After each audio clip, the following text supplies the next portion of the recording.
Sort of thinking, well, maybe that's something that I would want to do. Maybe I would want to have a relationship with God. I know that I need forgiveness. I know that I need a relationship with God. But what does that do to your life? So from what you was at the start to then that conversion, and then how has your life changed since then? Is your life amazing? Do you have a happy life? Is everything perfect? Does everything go really well? What sort of change has it done in your life? Okay, well, the simple answer to the question, is everything amazing and perfect, is no, it's not. Okay, I haven't got time. It's probably not appropriate to go into all the detail of what's going on in my life right now. There's some painful, difficult situations that I'm having to deal with and walk through. But I walk through those situations with somebody with me. And I don't mean you or other people around about me, although that's very helpful too. But I go through those situations knowing that I've got the God of the whole universe, who I can call my Father, and we walk through these difficulties together. I make mistakes, I get things wrong, I do things wrong, I say things wrong, I think things wrong. Just like you're just like me. And in those situations, I have someone who says, it's not okay to do those things, but I forgive you. We need to avoid doing those things if we can, but when we fall and fail, as we all do, we have someone to whom I can go and say, I'm sorry, that was wrong, will you forgive me? And because of what Jesus has done, he forgives me. And I think in our society, so many people are walking around weighed down with guilt, weighed down with fears of what people might think if they really knew what you were like, weighed down by being found out. You know, our Facebook pages, our Instagram stories, our whatever, TikToks or whatever else you might be on, are just full of us presenting a picture of who we're not really. You know, they call it social media, they call it reality. It's just not reality, is it? When we know what's really going on, we need someone who can deal with those situations. And I've found in my life that there's nobody who can do that except Jesus. And he walks beside me and he helps me. When I fall flat on my face, he picks me up, he dusts me down, he says, come on, let's go again. Okay? Avoid doing those things, they're not going to be very helpful, but let's go again. And to have someone who will not just cancel me, will not just turn his back on me, you know, that makes a huge difference, because we're not perfect, we get things wrong, and we need someone who'll say, I know you're not perfect, and although you fall and stumble, I'll pick you up, and I'll walk with you, I'll hold your hand, and we'll walk this life together. So I have reason to live, I have hope for this life and for the next, and I have peace in my heart that when I die, whatever that might be, I'll be with God in heaven. And whilst I live, he's with me. He's promised never to leave me, never to forsake me.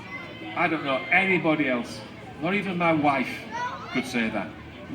But Jesus not only can say it, he does say it. And in the words of an old song, it is no secret what God can do. What he's done for others, what he's done for Mike, he can do for you. Because I'm no different from you, I'm no better than you, I'm no more deserving than you are of all that God has provided. But by his grace, a gift, he offers life in all its fullness here and forever in heaven. And that has to make every difference to the way that we live our lives, it seems to me. Yeah, and so many people will be able to relate to what you've said there, Mike, because as you said, with the rise of social media, with the way society is, there's so much, and especially after the last few years, we're sort of seeing the side effects of that in terms of cost of living crisis. We're seeing people full of anxiety, stress, depression, all of these different things that you've said about, and that you obviously go through yourself. Being a Christian doesn't make you exempt from those things. Not at all. But what would you say to someone, obviously people are here today, they're listening to what's being said, some for the very first time, but they may be worried about making that step, making that decision. They're maybe a little bit worried about what that entails. What would you say to somebody who's maybe on the fence, worried about making that step? What would you say to someone in that position? I think I'd want to say what Jesus says, okay, because he's got more to say than any of us have got to say. And Jesus says, come to me, not come to church, not come to Passion for Kirby, not come to a Bible. Come to me, Jesus says, all you who are weary and heavy laden, and I will give you rest. And I think we live in a world that is just really trying to find peace, rest, some relief from weariness and anxiety and worry. And Jesus says, come to me. He also says elsewhere in the Bible, all those who come to me, I'll never cast you out. I'll never cast you off. So he says, come to me and I'll give you rest. Come to me and I'll never let you go. And I put those two things together and I think, wow, that's an invitation that nobody else is going to offer you. It's exactly the invitation Jesus does give to you. And I would say, so take him at his word. Come to Jesus. If you're weary and heavy, burdened down with all sorts of stuff, and come knowing that if you come in repentance, in faith, genuinely seeking his help, he'll not only accept you, he'll never reject you. Yeah? He'll never leave you. You'll never get sort of stolen out of his hand or pulled away, because he's got a tight hold of you and he'll never let go of your hand. And so I would say there's so many people we can't take at their word. Yeah? I'd even go as far as saying, don't take me at my word, but do take Jesus at his. Because he's never told a lie, and he's never let anybody down, and he's never not come through on a promise that he's made. And so some people say, oh, it's a leap into the dark. No, it's not. It's a simple step into the glorious light of life in abundance and life eternal. Lots of people say to me, I've got loads of questions. I've become a Christian and I've got all my questions answered. And I say to them genuinely and gently, if you're waiting for all your questions to get answered before you come to Jesus, you'll never come to Jesus. Because there's always a question. But why don't you take him at his word and say, even though I don't know a lot, or even if I only know very little, I know enough that if a man would come and die in my place, a man would come and promise rest and peace and hope and life, I'll take him at his word.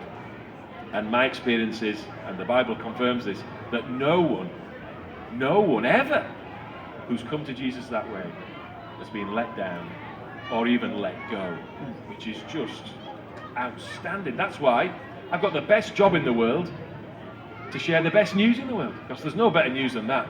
Anyway, whatever you listen to on the radio, watch on the TV, find on your phone today, you are not going to find better news than that. And Mike's going to be about for a little bit after this. I'm sure you'd be happy enough if someone had follow-up questions, wanted to chat. Sure, yeah. And I've met a lot of people here. Obviously, there's a lot of people here that are local from the area, which is amazing. There's also people from other parts of the city and different things like that. So if anyone isn't from Kirkby, but they're thinking, I'd love to be able to go along, and there may be more in your direction, you're a pastor of a church in Warrington? In Warrington, yeah. You'd be very welcome if you live out that way. But there's lots of good churches here in Liverpool, and especially here in Kirkby, so don't be going looking far distant. There's something right on your doorstep. So get stuck in here and speak to Graham. I'm sure he'll tell you exactly where the building is and exactly where... The church is not a building, the church is the people, of course, but they meet in a building, so I'm sure it'd be helpful to know where that is. That's amazing, Mike. Thank you so much. And as we said, if you've got any questions, you want to come and speak to Mike, you want to ask him anything, he's going to be about for a little bit, please do come and ask. There's going to be a little bit of music, and then someone's going to be coming up to do a talk for us in a few minutes. But thank you so much, man. You're welcome, thank you.